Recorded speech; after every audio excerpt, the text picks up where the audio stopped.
Bonjour à tous, bienvenue sur le plateau des Changemakers. Je suis Anthony Bergès, directeur marketing et communication chez freelance.com. Aujourd'hui, on va parler LinkedIn et influence professionnelle. Et pour ce faire, j'ai le plaisir de recevoir Bruno Friedlanski. Bonjour Bruno. Bonjour. Donc Bruno, tu es l'auteur du livre Maîtriser LinkedIn. Expert de ce réseau social, tu réalises des missions de conseil, d'accompagnement sur toute cette thématique de l'influence professionnelle. Et j'aimerais bien qu'on commence par parler de ton livre. Bon, c'est la 3e édition. Absolument. C'est bien ça. Bientôt la 4e. Bientôt la 4e. Bon, très bien. C'est une bonne nouvelle. Et ça amplifie le sens de ma question. Donc, pourquoi finalement figer un livre pour parler d'un réseau social en constante évolution? C'est une très bonne question. On me l'a déjà posée. Et c'est vrai qu'il y a déjà eu des réflexions sur pourquoi écrire des livres sur les réseaux. En fait, ça permet, dans un premier temps, je dirais, de figer, de structurer sa pensée, sa réflexion, ce qu'on veut apporter comme conseil. Et en même temps, moi, je prends un peu de recul sur le réseau. C'est pas un tuto pour savoir qu'il faut cliquer sur le bouton bleu. L'idée pour moi, c'est de dire l'influence professionnelle, c'est être en relation avec d'autres professionnels. Alors, je suis dans un cadre plutôt B2B, donc business to business. Et on a besoin, en fait, d'utiliser des outils digitaux pour faire notre job. Et l'influence professionnelle, c'est être en contact avec nos collaborateurs, des clients, des partenaires, des prospects, tout un écosystème. Et moi, je vais monter d'un cran et je vais dire quels sont nos objectifs professionnels, comment je vais définir mes objectifs court terme, moyen terme, long terme, quel sujet je dois traiter pour atteindre ces objectifs. Et donc, je vais définir une ligne éditoriale que je vais appliquer sur les outils digitaux. Et dans mon cas, on me demande beaucoup LinkedIn parce que j'accompagne des commerciaux, des marketeurs, des DRH aussi, enfin des ressources humaines, départements ressources humaines. Alors, pas pour le recrutement, mais plus pour que leurs équipes soient des vitrines de la marque employeur et participent au recrutement. Le fameux personal branding. Alors moi, je parle de professional branding. Professional branding. Exactement, la marque professionnelle que chacun a. Et puis ce côté ambassadeur aussi de l'entreprise. D'accord. Et comment je peux, après, mettre à ma disposition cet outil LinkedIn pour atteindre ces objectifs? Sujet passionnant, évidemment.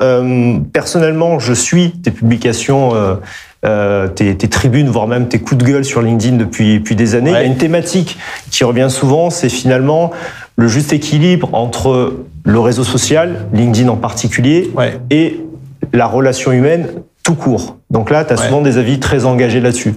En fait, pour moi, alors le réseau social, faut comprendre tous les réseaux sociaux, quels qu'ils soient. En fait, leur objectif, c'est que nous, on soit dessus, qu'on perde du temps dessus pour qu'eux, ils gagnent beaucoup d'argent. Donc, ils ont utilisé tous les biais cognitifs, toutes les capacités qu'ils vont avoir d'utiliser des interfaces pour nous capter notre attention.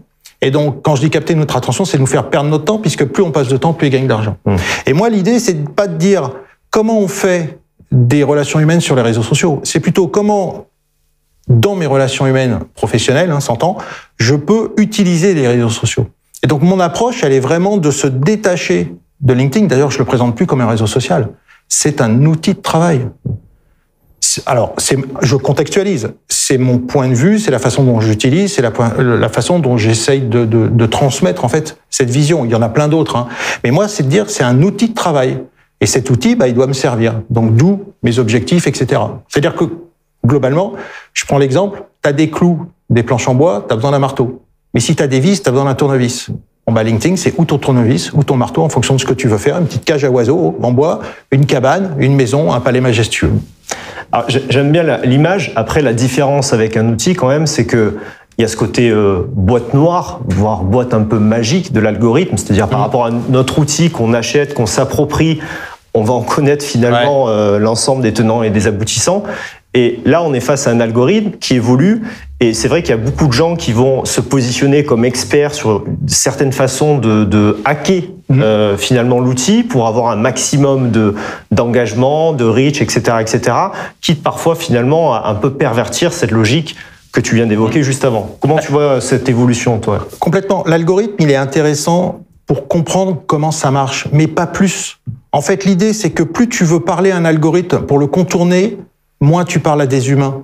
Donc, plus tu perds le sens réel d'utiliser un outil pour des relations professionnelles, c'est-à-dire parler à des humains. Donc moi, quand j'accompagne mes clients, je leur parle un peu de l'algorithme pour qu'ils comprennent, mais pas pour qu'ils le détournent et qu'ils passent leur temps à essayer de parler à un algorithme. Non, On parle à des humains. L'algorithme, de toute façon, il va changer. Tous les jours, il change. C'est une vraie boîte noire. On ne sait même pas comment il marche. On ne sait même pas s'ils maîtrisent complètement leur algorithme. Tu as un réseau Twitter qui, à un moment donné, dit on ne comprend pas pourquoi notre algorithme propose ces contenus plutôt que d'autres. Donc, je veux dire, la plupart des réseaux, je pense, ont un peu perdu la main réelle à force de rajouter des briques dans tous les sens. En se concentrant sur l'humain, parfois ça va bien marcher, parfois ça va moins marcher, mais c'est pas grave. L'idée, c'est d'être focus sur les gens avec qui on veut interagir et surtout, ma vision à travers LinkedIn, c'est juste un hub de passage. Je suis connecté avec des humains, mais l'objectif, c'est de les rencontrer dans la vraie vie. C'est pas de rester dans LinkedIn. LinkedIn, c'est pas une finalité en soi. C'est juste un outil qui va nous permettre de passer dans la vraie vie et d'avoir une possibilité de communication, d'interaction, là, démultipliée, parce qu'effectivement, on est asynchrone et on est non lié à un endroit physique. Justement, quand tu parles de ce côté asynchrone, finalement, comment, selon toi, aujourd'hui, un professionnel qui veut utiliser cet outil, peut l'utiliser en arrivant à créer une passerelle avec sa vie réelle, sa vie normale, sa vie de développement business, parce que d'un côté, on a des métriques, comme tu les qualifies parfois de vanity metrics, qui peuvent complètement absorber l'utilisateur dans son utilisation quotidienne. Et puis à côté, il y a un besoin initial de se servir de cet outil pour faire du business avec des indicateurs qui sont tout autres, qui sont liés au chiffre d'affaires, etc., au développement business. Pour toi, comment arriver à créer ce pont en fait, quotidien? Pour moi, les bons indicateurs, c'est qui vient commenter mes publications, qui sont-ils, quel type de commentaires ils font, est-ce que je peux me connecter avec eux, est-ce que j'ai des demandes de connexion, est-ce que j'ai des conversations privées, combien j'ai rencontré de personnes dans la vraie vie, combien j'ai pris de café, combien j'ai fait de rendez-vous, combien de fois j'ai été appelé à faire une interview, à participer à une table ronde sur un événement, à participer à un livre blanc, et puis combien j'ai eu de demandes entrantes, de demandes d'intervention, de conférences, d'ateliers, de conseils, de formations. Les vrais indicateurs, c'est ceux de la vraie vie comme on avait avant les réseaux sociaux, quelque part. C'est combien je peux générer d'indicateurs business, et chacun va définir ses propres indicateurs business, dans la vraie vie. Coup de téléphone, email, rendez-vous, quoi. C'est intéressant parce que ce constat pourrait même pousser certaines personnes à avoir des très bons métriques vanity, pour reprendre ton terme, et faire ce constat-là et s'apercevoir que finalement, il a passé beaucoup de temps qui ne sert pas forcément son propos initial. Ouais. D'ailleurs, LinkedIn est en train de changer un paramètre, un indicateur. C'est-à-dire qu'aujourd'hui, sur LinkedIn, alors je vais pas me faire des copains et des copines en disant ça, mais il y en a qui vous disent comment passer en un mois de 0 à 1 million de vues. Oui. Ah, mais c'est quoi des vues? Si je sors dans la rue avec une pancarte et mon CV et que je marche, je vais faire 1 million de vues. Mais c'est un vrai business aujourd'hui, de promettre ça, finalement. C'est un vrai business. Et c'est quoi une vue? Alors LinkedIn est en train de changer ça parce qu'en fait, c'est pas des vues, c'est des impressions, au sens publicitaire du terme. C'est pas des vues de votre publication. C'est juste que ça a été imprimé dans un fil d'actualité et ça se trouve, ça n'a même pas été identifié, pas lu du tout. Donc c'est pas une vue, c'est une impression publicitaire. Le vrai indicateur, c'est plutôt un clic, c'est-à-dire un geste physique, un muscle qui agit sur une souris pour cliquer un simple like ou pour appuyer sur un clavier et faire un commentaire, donc un début de conversation. Et puis prise de contact et aller vraiment dans la vraie vie, quoi. Les vrais indicateurs, pour moi, ils sont dans la vraie vie. Et justement, ces gens qui, dans la vraie vie, ont vraiment une carrière, sachent exactement comment aborder leur business dans la vraie vie, il y en a beaucoup qui ont un peu de mal à rentrer dans l'outil, voire même n'y touchent pas du tout, parce que c'est toujours la première réflexion de dire mais je sais pas comment y aller. Ouais. C'est quoi ton premier conseil finalement? Alors, en fait, il faut arriver à voir aussi que LinkedIn, il est un petit peu à part des autres réseaux. Les autres réseaux, ils sont 100% publicitaires, et puis ils sont plutôt B2C, enfin pour sa vie privée, quoi. Et LinkedIn, il a cette vocation à être professionnel, et il a un modèle économique un petit peu différent.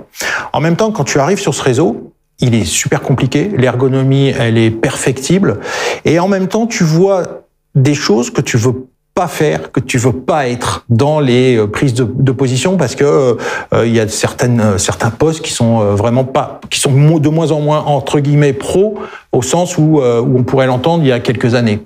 Le meilleur moyen aujourd'hui, c'est quand même d'aller observer, d'essayer de se connecter avec les gens qui sont les gens qu'on connaît. Que ce soit des clients, des partenaires, des collègues, pour commencer à voir comment ça fonctionne.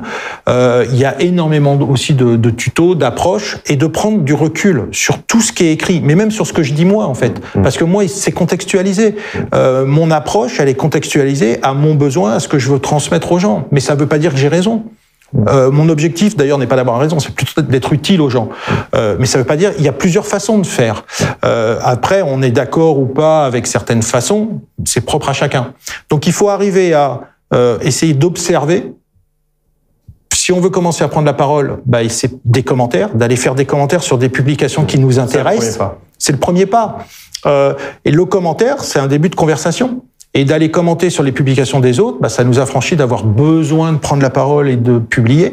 Et ça va commencer à faire des échanges. Et puis de nos échanges, on va peut-être se dire, tiens, effectivement, je pourrais résumer cette conversation que j'ai eue et je fais une publication. Et donc il y a une évolution dans l'appréhension du réseau. Un, côté technique, ergonomique, et puis deux, effectivement, dans le relationnel qu'on peut installer, et donc les gens avec qui on va se connecter. Un des piliers fondamentaux, c'est le réseau avec qui on se connecte, parce que c'est eux qui vont voir dans un premier temps ce que l'on va publier et nos interactions. Et donc c'est eux qui vont décider de la visibilité, puis de l'interaction, de la viralité de ce que l'on va pouvoir publier. C'est vrai que c'est un sujet passionnant. Alors tu parles des autres réseaux, donc je peux pas m'empêcher de te poser une question sur un sujet qui fait pas mal couler d'encre en ce moment. Donc Twitter, Elon Musk. Ouais. Donc à l'heure où on se parle et où on enregistre l'émission, d'ailleurs c'est un peu chahuté parce que exactement. Il y a un audit en cours qui a démarré, donc voilà. Donc on est en plein dans le feuilleton. Tout le monde en parle, tout le monde a un avis, plus de liberté, moins de liberté, ce que ça génère, etc. Comment toi tu vois finalement ça ? Je serais incapable de te répondre. Moi, c'est déjà une réponse. Ouais, je suis pas dans la tête d'Elon Musk et donc je peux pas savoir ce qu'il veut vraiment faire. Là, c'est parce qu'effectivement, il y a un audit en cours et il y a un taux qui serait alors que de 5% des faux comptes. Alors je sais pas si c'est parce qu'il en attendait beaucoup plus, il voulait nettoyer, ou alors s'il y en a pas tant que ça et le fait qu'il voulait nettoyer Twitter a moins de sens pour lui, quoi. On parle de 44 milliards. C'est pas n'importe quoi. Après qu'un individu rachète un réseau, ça peut être problématique, mais en même temps, en fonction de la vision du gars, ça peut aussi ouvrir. Je serais incapable de te donner un point de vue qui aurait du sens, parce que seul Elon Musk sait ce qu'il veut faire, quoi. Donc le feuilleton continue. Ouais. Merci Bruno, merci beaucoup. Merci à tous d'avoir suivi cette émission. Si vous voulez voir d'autres interviews de Changemakers, n'hésitez pas à vous abonner à notre chaîne YouTube ou à nous retrouver sur votre plateforme de streaming et de podcast préférée. À bientôt.